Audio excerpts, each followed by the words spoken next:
Welcome into another week of Whether or Not. I'm your host, meteorologist Scott Sumner, sponsored by Ford. You know, with a lot of cough in the season, I'm one of those people. I've asked an allergist and immunologist, oh, well, that's a tongue twister for me to say. I want to bring in right now Dr. Leonard Bielory. How are you today, Leonard? I appreciate you spending a few minutes of your busy day with me today. Sure. Thank you very much for having me. Well, thank you. What led you to being in the field that you're in? Did you actually have allergies yourself growing up and it interested you and you wanted to get into this type of field? No, not really. I grew up on a chicken farm in New Jersey, and actually, the history, or I should say, the epidemiology of allergies, that the people who lived on farms had less of a chance of developing allergies. I never knew that. The reason I got into allergy is that I loved taking care of children, and and wanted to do a lot of medicine in general. And allergy was a perfect hybrid of taking care of adults and children, like a family medicine doctor, but focusing on allergic responses in both adults and children. So it's a family plan. Oh, okay, very cool. And I just learned something. You're from New Jersey, too. A couple of fair New Jerseyites here talking to one another. All right, you serve on the World Allergy Organization Committee on climate change, as well as probiotics for allergic diseases. What have you learned from being on that the board there, and could you give us some sort of insight from the information or some of the information that you might receive from that committee? Well, on probiotics, I was one of the leaders. Was funded by the NIH, National Institutes of Health, to focus on the evaluation and education of complementary and alternative medicine in general, and specifically in allergic and immunologic disorders. This is back in the days when I was actually at the NIH, and this Dr. Stephen Strauss was one of my mentors, and he became the director of the NCAM, the National Center of Complementary and Alternative Medicine. And it really intrigued me that there are alternative treatments that were, before we got into the present therapeutics, that actually may have helped. And in fact, many people thought immunotherapy was a form of complementary medicine, when it really, indeed, it is a primary intervention that can occur for those who suffer and do not want to take the routine medications as much as they do, because immunotherapy does provide a complementary immunological tolerance development. So it complements the standard treatment and actually helps those lower the need for the standard medications. Probiotics are literally what the word bio means, life. Probiotics means they're live items. And it's fascinating. Part of this complementary treatment, and I've been very involved, is that probiotics can assist in a variety of atopic, or otherwise known as allergic type of diseases. And specifically, one of the big ones was atopic dermatitis. This was a very heavily inflamed skin that, with change of diet, can lead to improvement. They were looking at primrose oil and a variety of others, high fish content, omegas, and noting that a diet change could, but it was need a persistent process. It wouldn't be done overnight.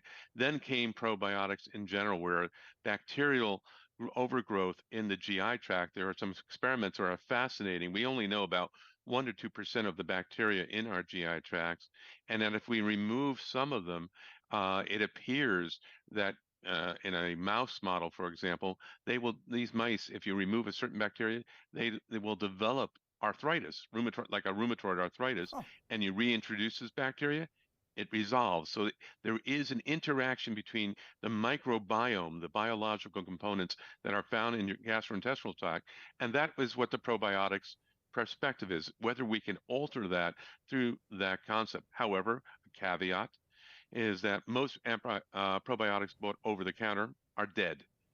Quite honestly, there's not enough to make an impact on it unless you get a therapeutic. There are some therapeutic probiotics which were actually by prescription, and now they're found to be over the counter in that regards. Regarding climate change, well, that's the other thing. I was funded by the EPA to look at climate change and allergic airway disease, and found that there's a trend analysis that with weather patterns that have been altering over the past 50 years, that there has been a signal of increasing length of pollen distribution.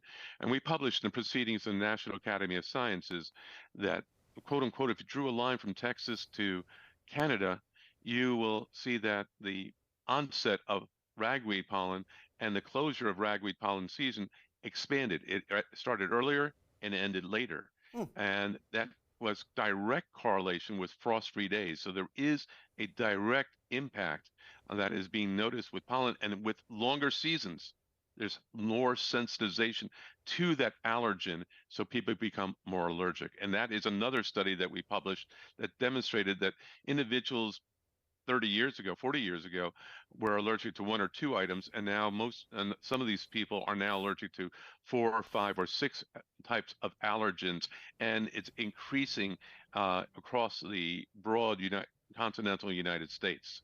You mentioned the pollen aspect. We've got the tree, we've got the grass, and we've got the weed pollen. You mentioned ragweed just a moment ago.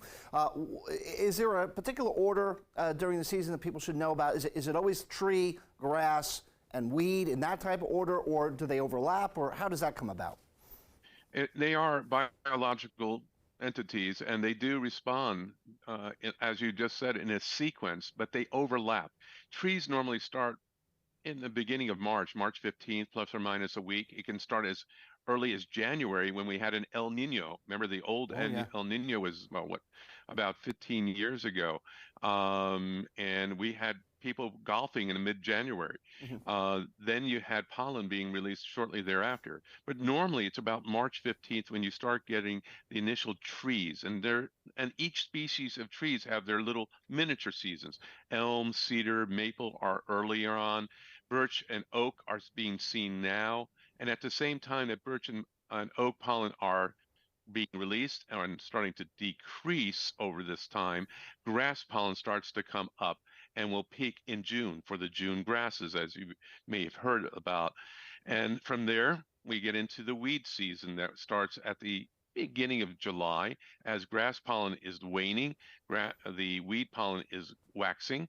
And August 15th, plus or minus a week, you will find ragweed, which 3 out of 4 Americans who have allergies are allergic to ragweed. It's known as hay fever. I mean, that's what people classically associate it to, but it's not an allergy to hay, nor is it a fever. It's an allergy to ragweed, which is harvested around the time hay is harvested. Ragweed pollinates. There's another one called rose fever, when roses bloom. That's your really the tree pollen, end of tree pollen season, the beginning grass pollen. And notoriously, you're not allergic to roses. You would have to snort them, because roses are pollinated by insects, whereas the grass trees are pollinated by the wind. It's released into the wind, and that's why everybody's eyes and nose. But to be allergic to roses or daffodils, you would have to actually put your nose to it and snort it to shake off the pollen, because it's very sticky. Oh, goodness. All right, one last question for you as we're wrapping up here. I just got about 2 minutes left. People think allergens disappear when temperatures drop, but winter can have allergens too. Can you elaborate on that? Yeah, being allergic to something, you have to be allergic to pollen or protein. And the pollen is a male reproductive component of the plant, but there are other things. There's pet dander, which is indoors. There are mold spores. There are a variety of things that are perennial throughout the year that you're exposed to. So you still are allergic to can be allergic to other proteins that are perennial throughout the year. Okay, very good stuff. Very informative stuff. We had a short amount of time here today. I hope to maybe bring you back here and lengthen some of this discussion, because it's very important for those out there who are interested in stuff. And everybody, let's face it, has allergies. So, Dr. Leonard Bielory, thank you so much for spending a few minutes of your day today, and we'll talk again soon. Thank you. Yes, we can talk, and I'll give you some update about holistic treatments that are available now as well. Yeah, excellent. That would be good. So we'll reschedule for another time, for sure. Okay, no problem. Right. Thank you. You got it. Bye-bye now. Well, that does it for this week's Whether or Not. Yes, I am meteorologist Scott Sumner. Hey, if you find yourself coughing this season, well, do the best to try and get yourself back on track. That is a look at this week's podcast, sponsored by Ford. As always, God bless, be well, stay safe, and we'll talk again next week.